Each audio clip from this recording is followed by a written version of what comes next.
Hey everyone, this is Emmanuel, your Emotion Code Practitioner out here in Las Vegas, Nevada, and I'm excited to do this video with you guys because I want to continue being consistent with the Emotion Code and doing a commentary from our perspective. Carson and I, we really enjoy sharing our thoughts, our input, and see if we can add anything to the field out there. Kind of just what our personal experiences are and recommendations, and we're actually even open to hear what your guys' thoughts down below. Feel free to comment, maybe if you have questions or if you have some input on it as well. We love to learn from our practitioners, or if you're looking into the emotion code mode of healing. And so let's get started here. I just want to share that there was something very special that happened to me recently.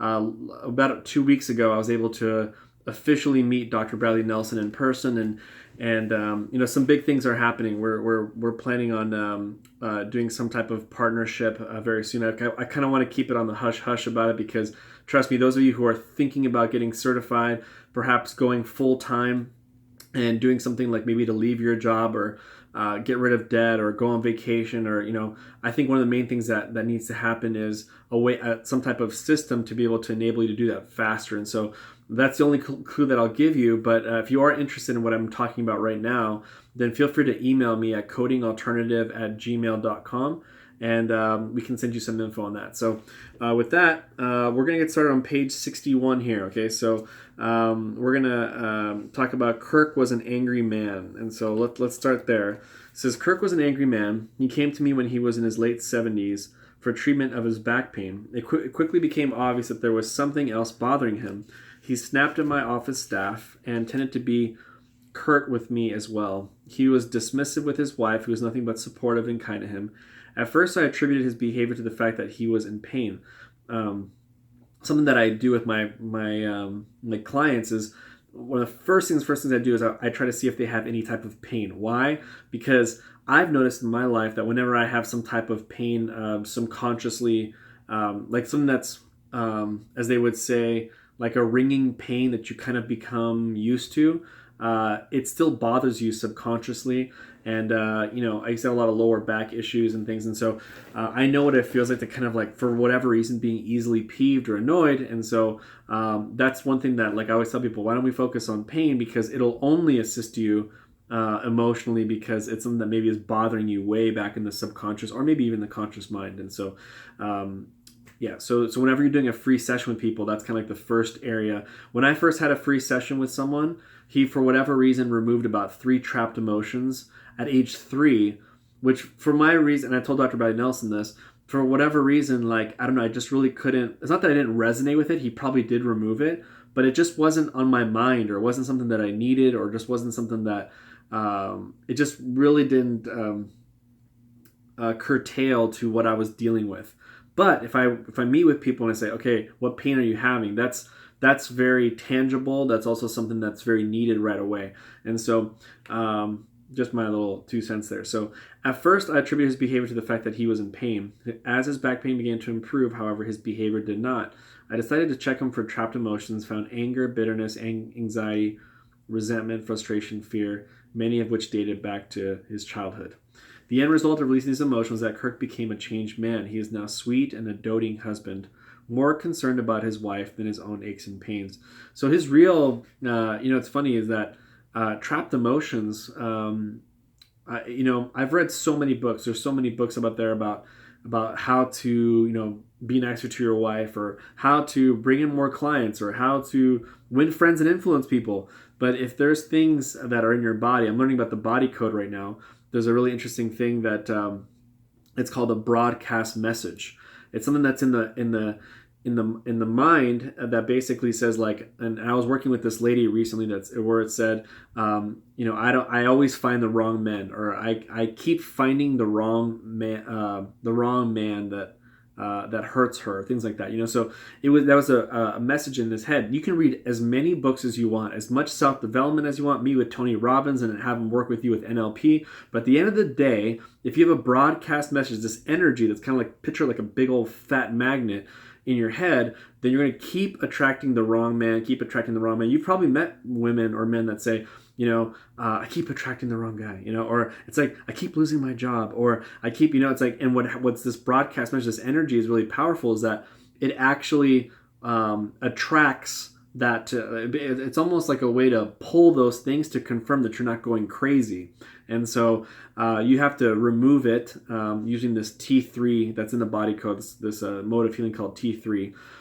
Which is also a certification outside of the body code, that if you want to go more into T3 sessions, basically it's replacing negative thought energy and replacing it with something positive. And so it's very interesting, something in the future. If you're looking into the body code, it's kind of amazing that you can remove these energies, this broadcast message, so it's not there anymore, that magnet leaves, and then you can incorporate. It's kind of like going backwards on what you would do on a magnet. For example, a magnet, you'd go back, and then you also you could install different things in your mind too, where you're like, I do attract amazing people that we have mutual love for each other. Boom, that's something that you can add in there, and now from now on your broadcast message is different.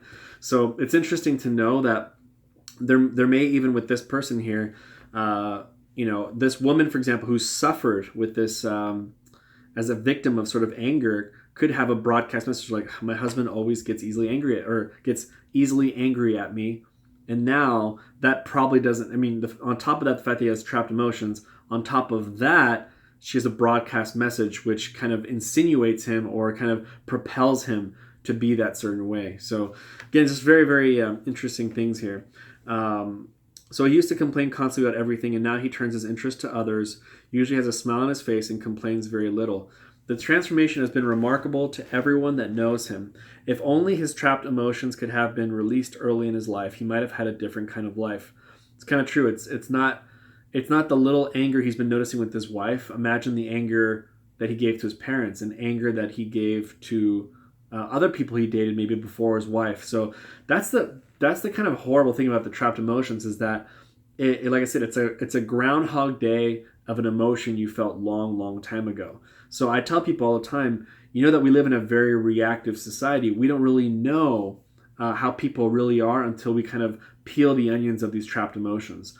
And so be easy on your partner who maybe is giving you problems, because I'm telling you, he either has a heart wall, he or she has a heart wall, or he or she has these emotions that kind of trigger these emotions pretty quickly. So Kirk was always free to choose his emotional state, but his trapped emotions made it easier for him to fall into resonance with them than to go against the current. Parts of his body were angry, bitter, anxious, resentful, frustrated, and fearful.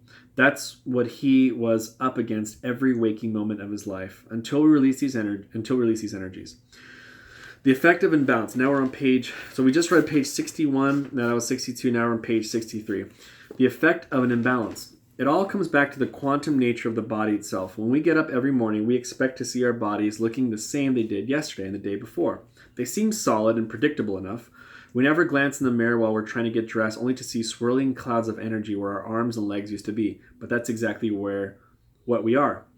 No matter how it may seem to you, your body is actually a collection of energies flying in close formation. When you introduce the negative vibration of a trapped emotion into that formation, you alter that normal vibrational rate of the whole. You won't necessarily feel it, and you definitely can't tell the difference by looking, but there are other ways to tell. Remember the tuning fork effect? When your body is hosting a trapped emotion, it will attract other emotions that vibrate at the same frequency. If the emotion is fear, for instance, you will become more easily frightened. That's a good way to look at it.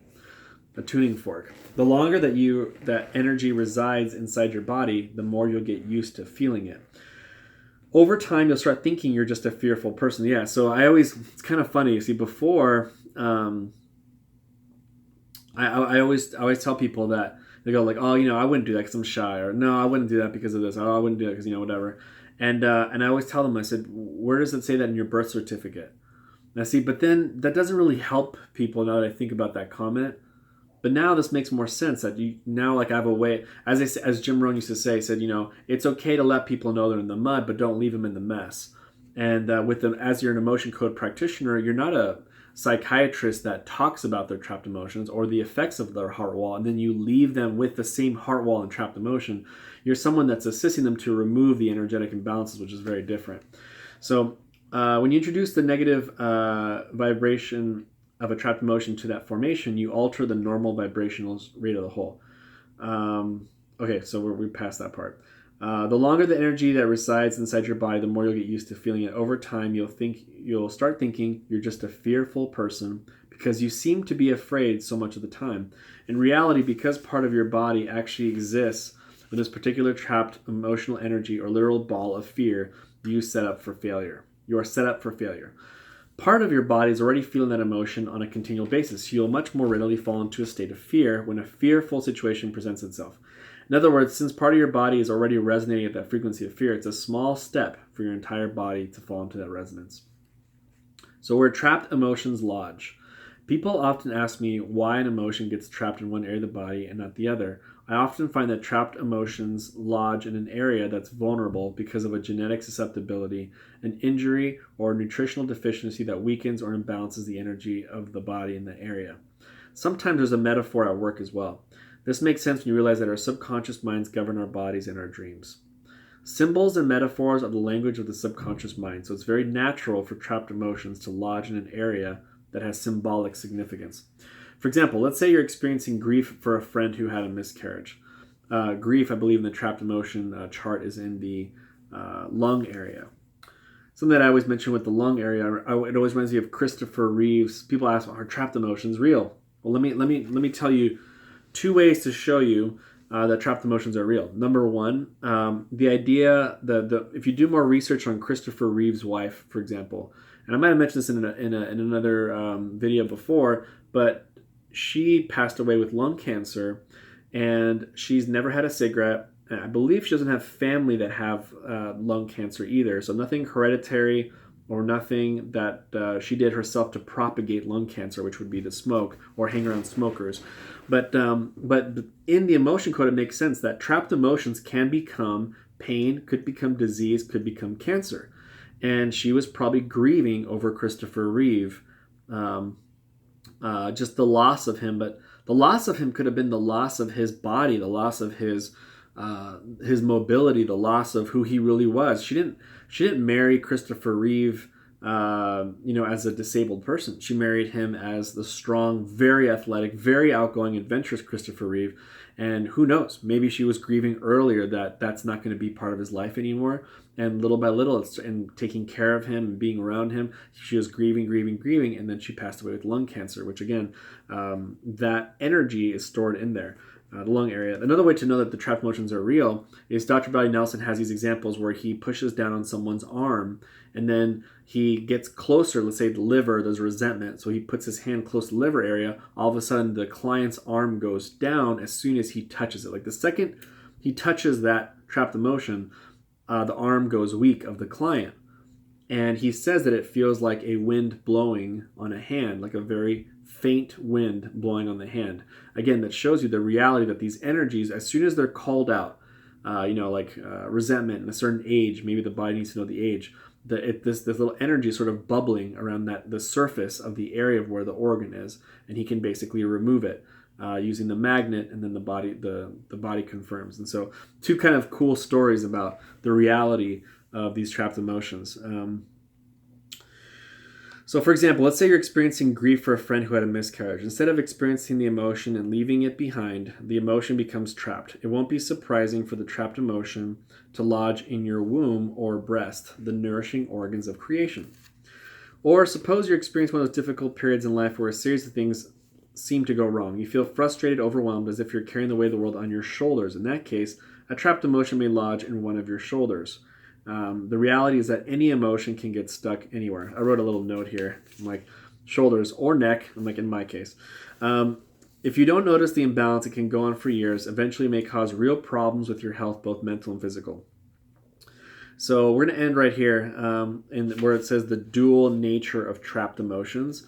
And so we just read it from 61 to 65. So again, feel free to comment below if you have any thoughts on what we said, any thoughts on the book. We'd love to get your feedback. We're actually going to organize a playlist. So this is back to back to back. Some wonderful lady who watches our YouTube channel says, can you guys create a playlist to make this all formatted so it goes back to back so you guys can just, leave off where you can start where you left off last time. And so this is Emmanuel, and again, I'm a practitioner with Coding Alternative, and we have contact information below if you'd like to reach to us, or if you want to set up a free session with us. We'd love to help out any way we can, but this is really for people that love the emotion code, people who are looking into the emotion code, and maybe just want to hear some of our thoughts on this amazing book. If you haven't bought it yet, here's the emotion code. This is what it looks like. And it's written by Dr. Bradley Nelson. I think we've inspired over 30 people, 30 to 40 people to buy this book who have been our clients, because they really were, their life has changed because of it. Even more than that, probably like 40 or 50. I know we've had about 20 people get certified within a year. So some people take the next step and they want to get certified. And so if you do want to get certified and you want to move forward with becoming a practitioner, feel free to email me. I can give you a special link to connect you. And then also, there might be like some type of training program coming out soon. So anyway, again, it was great talking to you guys again. I look forward to the next video. Take care. Bye-bye.